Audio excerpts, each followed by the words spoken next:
لله والصلاة والسلام على سيدنا محمد وعلى آله وأصحابه أجمعين. أما بعد فأعوذ بالله من الشيطان الرجيم. بسم الله الرحمن الرحيم. يا أيها الذين آمنوا إذا نودي للصلاة من يوم الجمعة فاسعوا إلى ذكر الله وذروا البيع ذلكم خير لكم إن كنتم تعلمون. فإذا قضيت الصلاة فانتشروا في الأرض وابتغوا من فضل الله. فقال الله تعالى: ومن يعظم شعائر الله فإنها من تقوى القلوب. صدق الله العظيم. اللهم صل على سيدنا محمد النبي الأمي وعلى آله وأصحابه وسلم. اللهم صل على سيدنا محمد النبي الأمي وعلى آله وأصحابه وسلم. اللہ رب العزت نے اس امت مسلمہ کو خاص امتیازات سے نوازا ہے.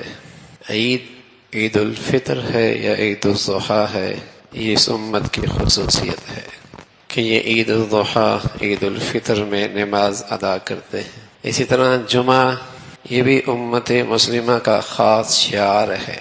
مسلمان جمعے کے دن جمعے کی نماز کا اہتمام کرتا ہے، اس کے علاوہ دنیا کا کوئی اور مذہب اس کا اہتمام نہیں کرتا. اس امت مسلمہ کا خاص شعار ہے، خاص شان ہے اس کی. اس میں اللہ نے اس امت کو نوازنے کے بہت سارے بہانے رکھے ہیں. جیسے رات کا آخری پہرا، اللہ کی خاص رحمت متوجہ ہوتی ہے. سال بھر کی راتوں میں شب قدر کی رات اللہ کی طرف سے خاص عنایات متوجہ ہوتی ہیں. اسی طرح ہفتے کے اندر جمعے کا دن ایسا ہے جس میں اللہ کی خاص رحمتیں عنایتیں اس امت کی طرف متوجہ ہوتی ہیں. تو یہ امت مسلمہ کے لیے روشن دن ہے، بلیک فرائیڈے نہیں ہے. بلیک فرائیڈے نہیں ہے. کافروں کی تہذیب سے آئی ہر گندگی کو مسلمانوں کی اپنانا مسلمانوں کو زیب نہیں دیتا. اس نادان کو یہ شعور ہی نہیں کہ اس سے اس کے مذہب پر، دین پر، اس کی نئی نسل پر کیا منفی اثرات مرتب ہوں گے. جو کفر اور ظلم کے گندگی سے جو گندگی اٹھتی ہے یہ اسے بڑے فخری انداز میں اپنانا شروع کر دیتا ہے. کفر کی تہذیب تو ساری کی ساری بلیک ہے، اندھیرا ہی اندھیرا ہے. اسلام کی تہذیب تو روشن تہذیب ہے، اس کا ہر شعار کے اندر خاص روشنی اور امتیاز ہے. لیکن یہ نادان اپنی تجارت چند ٹکوں کی خاطر جو کفر کے ظلم قدر سے جو گندگی اٹھتی ہے اس کے بازاروں میں رواج پا جاتی ہے، اس کی زبانوں پہ اور اس کی زندگی میں وہی چیز نظر آتی ہے. ایسا لگتا ہے اس کا نبی اسے کوئی تہذیب نہیں دے کر گیا، نہ لباس کا طریقہ، نہ پوشاک کا طریقہ، نہ رہن سہن کا طریقہ، نہ لین دین طریقہ، نہ معاشرت، نہ معاملات. ایسا لگتا ہے یہ قوم ہے ہی بیکاری، جو ان سے ملتا ہے خیرات لے لیتی ہے. اللہ کا نبی اپنی امت کو غیور امت بنا کر گئے تھے اور اس نے مکمل شریعت، مکمل زندگی دے کر گئے تھے. جمعے کا دن ہے، یہ مسلمانوں کا روشن دن ہے. اس میں مسلمانوں کے لیے خاص روشنی ہے. بلکہ رسول اللہ صلی اللہ علیہ وسلم فرمانے لگے جو شخص جمعے کے دن سورہ کہف پڑھتا ہے اضاء له من النار ما بینہ وبین الجمعہ. فرمایا جو شخص جمعے کے دن سورہ کہف پڑھتا ہے اتنی روشنی ملتی ہے، اتنا نور ملتا ہے کہ اگلے جمعے تک اللہ اس کی پوری زندگی کو روشن کر دیتے. حضور علیہ السلام نے فرمایا کہ جو شخص وضو کرے فاحسن الوضو، اچھے طریقے سے وضو کرے، ثم اتى الجمعہ، پھر جمعے کے دن حاضر ہو، فاستمع وانصت، خوب توجہ سے بات سنے، خاموش رہے. اور ایک روایت میں آتا ہے کسی کو تکلیف نہ دے. غفر له ما بینہ وبین جمعۃ الاخرى، اللہ رب العزت اس کی اس جمعے سے لے کر اگلے جمعے تک ساری خطاؤں کو معاف فرما دیتے. کس قدر روشن دن ہے اور کس قدر اللہ کی نوازشات، عنایات اس جمعے میں متوجہ ہوتی ہیں. اور جو بد نصیب اس جمعے کی عظمت سے بے خبر ہے تو اللہ کے نبی صلی اللہ علیہ وسلم نے فرمایا ایک جمعہ، 2 جمعے، 3 جمعے بغیر کسی عذر کے چھوڑ بیٹھا تو اس کا میری امت سے تعلق کوئی نہیں، اس کا تعلق منافقین سے ہو گیا، اس کا میری امت سے تعلق ختم. تو جمعے کا دن یہ بھی اس امت مسلمہ کا خاص امتیاز ہے۔ حدیث میں آتا ہے جمعے کا دن ہوتا ہے تو فرشتے مسجد کے دروازوں پر آ کر بیٹھ جاتے ہیں، ہر آنے والے کو لکھنا لے شروع کر دیتے ہیں اور اس کے انعامات کا سلسلہ شروع ہو جاتا ہے۔ اور جب امام خطبے کے لیے آ جاتا ہے تو وہ اپنا صحیفہ بند کر کے بیٹھ جاتا ہے، دیر کر دی اس نے، جمعہ اس کا ہو گیا لیکن جمعے کی فضیلت سے یہ محروم ہو گیا۔ اہتمام، ترغیب دی اللہ کے نبی نے، خوبصورت کپڑے پہنو، صفائی کا اہتمام کرو، خوشبو میسر ہو لگا کے آؤ۔ اللہ کے نبی کو بتایا گیا، جبرائیل امین میرے پاس آئے اور مجھ سے کہا یہ آپ کی امت کا عید کا دن ہے، اچھا لباس، نظافت اور صفائی کا اہتمام، خوشبو میسر ہو اسے لگائیں، اور جس قدر جلدی ہو اللہ کے گھر پہنچیں۔ اور پھر انعام کیا ملا؟ فرمایا اس 24 گھنٹے میں، جمعے کے 24 گھنٹے میں ایک گھڑی ایسی ہے اگر بندہ اس گھڑی میں اپنے اللہ سے کوئی حاجت مانگے تو وہ حاجت ضرور اسے ملتی ہے، وہ ضرور پوری ہوتی۔ جیسے شب قدر کسی مصلحت کے تحت چھپا کے رکھا گیا، کون سی رات ہے، وہ گھڑی بھی واضح نہیں کی، مصلحت ہے کہ یہ پورا دن اس شان سے گزرے، اس شان سے گزرے، اس اہتمام سے گزرے کہ مسلمان اس کی عظمت اور برکتوں سے خوب استفادہ کر سکے۔ لیکن ایک گھڑی ہے، وہ نماز کا وقت ہے، اس لیے مسلمان اکثر اہتمام کرتے، جلدی آتے، کثرت سے درود شریف پڑھتے، سورہ کہف کا اہتمام کرتے، اللہ سے مانگتے، اور پھر جب یہ شام ہونے لگتی، عصر سے مغرب کا وقت، پھر اللہ کی طرف متوجہ ہو جاتے۔ حضرت فاطمہ رضی اللہ تعالیٰ عنہ کے بارے میں آتا ہے، انہوں نے تو اپنے باندی سے کہہ رکھا تھا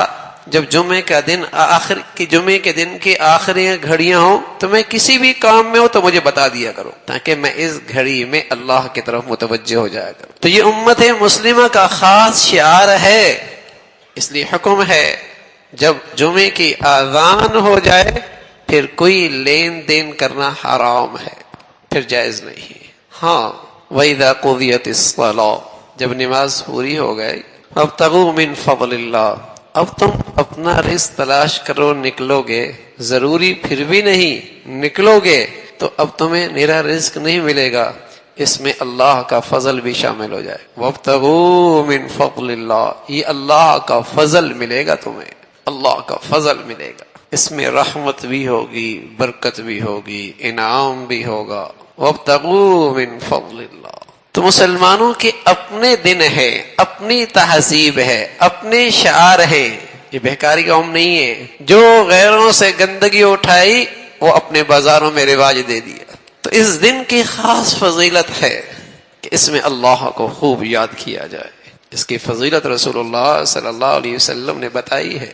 حضرت آدم کی تخلیق اسی دن، دنیا میں آنا اسی دن، اور قیامت کا برپا ہونا بھی اسی دن ہونا ہے۔ اور اس امت کے نوازنے کے بہت ساری چیزیں ایسی ہیں جو پورے ہفتے میں نہیں، اس دن ہے، خاص اہتمام ہے۔ اللہ کے نبی صلی اللہ علیہ وسلم فرمانے لگے جبرائیل امین جمعے کا دن میرے لیے خصوصیت کا لے کے آئے اور مجھے کہا کہ یہ آپ کی امت کا عید کا دن ہے، اور اس میں اللہ نے آپ کی امت کی ایک گھڑی ایسی رکھی ہے جس چیز سے پناہ چاہے گی اللہ اسے پناہ دے دے گا، جس چیز کو طلب کرے گی اللہ اسے عطا فرما دے گا۔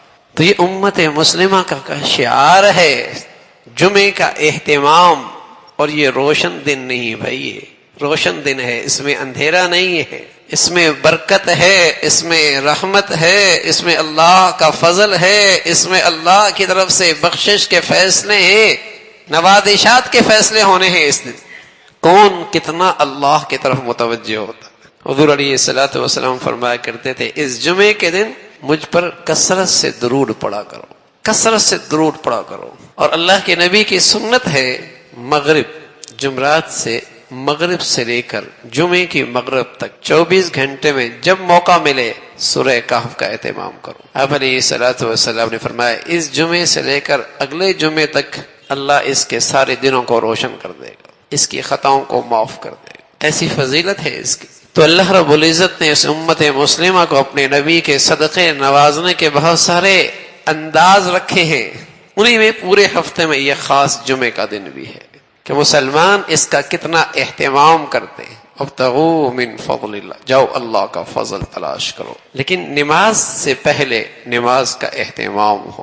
خیر القرون اچھا دور تھا مسلمانوں کا، مسلمانوں میں جمعے کا اہتمام ایسا ہی تھا جیسے عید کا اہتمام ہوتا تھا۔ سویرے سویرے جلدی جلدی مسلمانوں کے گلیوں سے، مسلمانوں کے محلوں میں بڑی مسجد، جامع مسجد ایسی بھر جایا کرتی تھی جیسے جیسے عید کے دن فجر میں سویرے سویرے عیدگاہ بھر جایا کرتی، اور پھر مسلمان وہاں آ کر اللہ کا ذکر کرتے، تلاوت کرتے، دعاؤں میں مشغول ہوتے، اور یہ ہفتے بھر کی توانائی انہیں ایک دن میں ملتی جو پورا ہفتے ان کے کام آتی تھی۔ وہ قوت، وہ روحانی طاقت انہیں پورے ہفتہ چلایا کرتی تھی۔ اہتمام کیا کرتے تھے کہ جمعے کا دن ہے، دعاؤں کا اہتمام ہوتا تھا، ذکر و اذکار ہوتے تھے، تلاوت ہوا کرتی تھی، جمعے کا دن ہے۔ تو میرے عزیزو، اللہ رب العزت نے اس امت مسلمہ کو خاص شعار دی ہیں جو اس کی پہچان ہے۔ کہیں مشرق، مغرب، شمال، جنوب میں ظہر کی اس گھڑی میں جمعے کا اس انداز کا اہتمام کوئی اور مذہب نہیں کرتا، مسلمان کرتا، صرف مسلمان کرتا۔ اور جو ان اسلامی شاعر کا احترام رکھتا ہے، ان اسلامی شاعر کی عظمت رکھتا ہے، ان اسلامی شاعر کی اس کے دل میں اہمیت ہے، یہ علامت ہے کہ اس کے دل میں اللہ کی عظمت، اللہ کی بڑائی ہے۔ وَمَن يُعَظِّمْ شَعَائِرَ اللَّهِ فَإِنَّهَا مِن تَقْوَى الْقُلُوبِ۔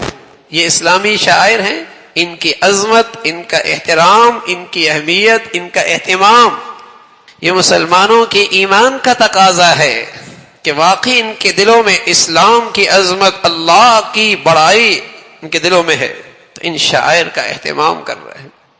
رفتہ رفتہ مسلمانوں میں اپنی دین کی ان شاعر سے تعلق ختم ہوتا چلا جا رہا ہے، اور خاص طور پہ جو نئی نسل آ رہی ہے، جب اس نے دین نہ پڑھا، دین نہ سیکھا، اور شاعر اسلام سے بے خبر رہی، اور پھر کفر کی تہذیب کے مطابق زندگی گزری، تو بتاؤ اس کا اسلام سے کیا تعلق رہے گا؟ وہ تو جمعے کو یوں ہی سمجھے گی جیسے اتوار ہے، جیسے ہفتہ ہے، جیسے عام دن ہے۔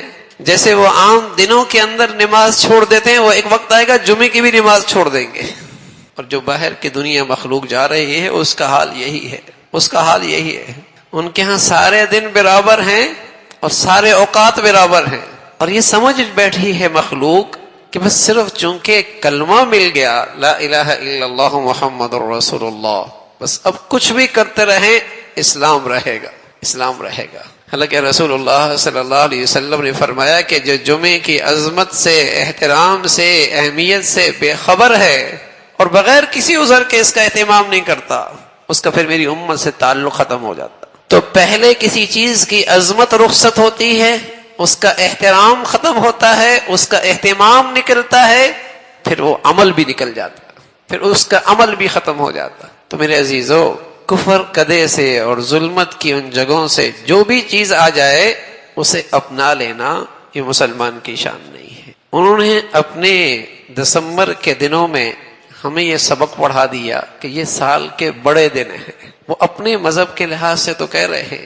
کہ عیسیٰ علیہ السلام کے ان کے ہاں ان دنوں میں ولادت ہوئی ہے، اس لیے وہ بڑے دن ہیں، لیکن اگر دیکھا جائے تو دنیا میں اس موسم کے دن سب سے چھوٹے دن ہوتے ہیں، لیکن انہوں نے اس کو دنیا میں ایسا رواج دیا کہ ان کے ہاں چھٹی تو ہمارے ہاں بھی چھٹی، ان کے ہاں اس کی اہمیت تو ہمارے ہاں بھی اس کی اہمیت۔ سال کا اختتام ہوتا ہے، وہ گندگیاں کرتے ہیں، اور ہمارے ہاں اس رات کیا ہوتا ہے، وہ رات کس انداز سے منائی جاتی ہے۔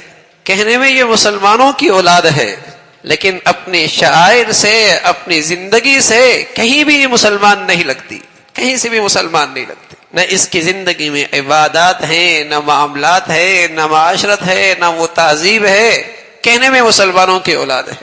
ایک شخص نادان، اسے شوق ہوا کہ میں بھی بہادر لگوں، اور گودنے والے کے پاس گیا، کہا میرے پشت پہ شیر کی تصویر بنا دو۔ جب اس نے سوئی چبونے پہ آیا، سوئی چبوئی تاکہ رنگ بھروں، تو اسے تکلیف ہوئی۔ کہنے لگا کیا بنا رہے ہو؟ کہا شیر کا سر بنا رہا ہوں۔ کہا یار اس کے بغیر ہی بنا دو۔ جب اس نے پھر سوئی چبوئی، کہا کیا بنا رہا ہو؟ کہا اس کے پاؤں بنا رہا ہوں۔ کہا یار اس کے بغیر ہی بنا دو۔ پھر سوئی چبوئی، تکلیف ہوئی، گردن بنا رہا ہے، گودم بنا رہا ہے۔ کہا یار اس کے بغیر ہی شیر بنا دو نا۔ اس نے اوزار پھینکے، کہا ایسا شیر نہیں دیکھا جس کا سر بھی نہ ہو، دم بھی نہ ہو، گردن بھی نہ ہو، ایسا شیر میں نے نہیں دیکھا۔ تو میرے عزیزو، ایسا اسلام اللہ نے بھی نہیں اتارا جس میں عبادات بھی نہ ہو، معاشرت بھی نہ ہو، رہن سہن کے طریقے بھی نہ ہو، غیرت بھی نہ ہو، حیا بھی نہ ہو، ایسا اسلام اللہ نے بھی نہیں اتارا۔ اللہ کا حبیب اس امت کو لنگڑی لولی زندگی نہیں دے کے گئے، مکمل زندگی کا طریقہ دے کر گئے ہیں کہ یہ سراپا دنیا کے کسی خطے میں رہے محمدی لگے، کسی خطے میں رہے، یہ اپنے شاعر سے، اپنے رہن سہن سے، اپنی غمی خوشی سے، اپنے لین دین سے مسلمان نظر آئے، محمدی ہے۔